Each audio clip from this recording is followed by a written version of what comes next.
একজন মেয়ের চোখের জল আর আল্লাহর এক অলির সামনে সেই ভয়ঙ্কর মুহূর্ত। এই দৃশ্য দেখলে তোমার নিজের হৃদয়ও কেঁদে উঠবে। একদিন মরুর এক ছোট গ্রামে বসবাস করতেন আল্লাহর একজন অলি। তিনি ছিলেন অত্যন্ত আল্লাভীরু, দুনিয়ার লোভ লালসা যার হৃদয়ে ছিল না। একদিন দুপুরের দিকে হঠাৎ গ্রামের এক ঘর থেকে কান্নার শব্দ শোনা গেল। সেখানে ছিল এক নম্র, পর্দাশীল, শান্ত স্বভাবের মেয়ে, যে বহুদিন ধরে দোয়া করছিল আল্লাহর কাছে। অলি সাহেব এসে মেয়েটিকে জিজ্ঞাসা করলেন, কেন কাঁদছো মা? মেয়েটি চোখ মুছে বলল, হুজুর, আমি অনেক ভুল করেছি। আমি ভয় পাই আল্লাহ আমাকে ক্ষমা করবেন কিনা। অলি সাহেব কিছুক্ষণ তার দিকে তাকিয়ে রইলেন।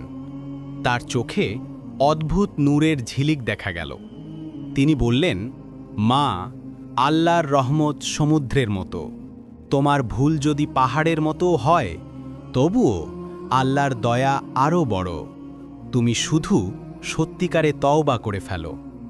মেয়েটি কেঁদে ফেলল, হৃদয় ভেঙে পড়ল, আঙুল উঠিয়ে বলল, হে আল্লাহ, আমি তওবা করলাম, আর কোনোদিন আপনার নাফরমানি করব না। ওই মুহূর্তে ঘরের ভেতর এমন এক প্রশান্তি নেমে এলো, যেন ফেরেশতারা দোয়া করছে।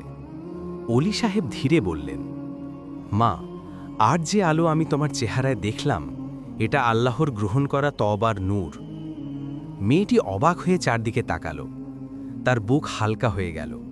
যে দুশ্চিন্তা এতদিন তাকে খেয়ে ফেলছিল, আজ সেগুলো সব উড়ে গেল। অলি সাহেব ঘুরে দাঁড়ানোর আগে শুধু একটি কথা বললেন, সত্যিকারের তওবা মানুষকে বদলে দেয়, আর আল্লাহর অলি কাউকে বিচার করতে আসে না, তারা শুধু মানুষকে আল্লাহর দিকে ফিরিয়ে নেয়। হে আল্লাহ, আমাদের সবাইকে সব ধরনের গুনাহ থেকে হিফাজত করুন, হৃদয়কে নরম করে দিন, সত্যিকারের তাওবা করার তাওফিক দান করুন, আর আপনার অলিদের প্রতি ভালোবাসা আমাদের অন্তরে স্থায়ী করে দিন। আমিন।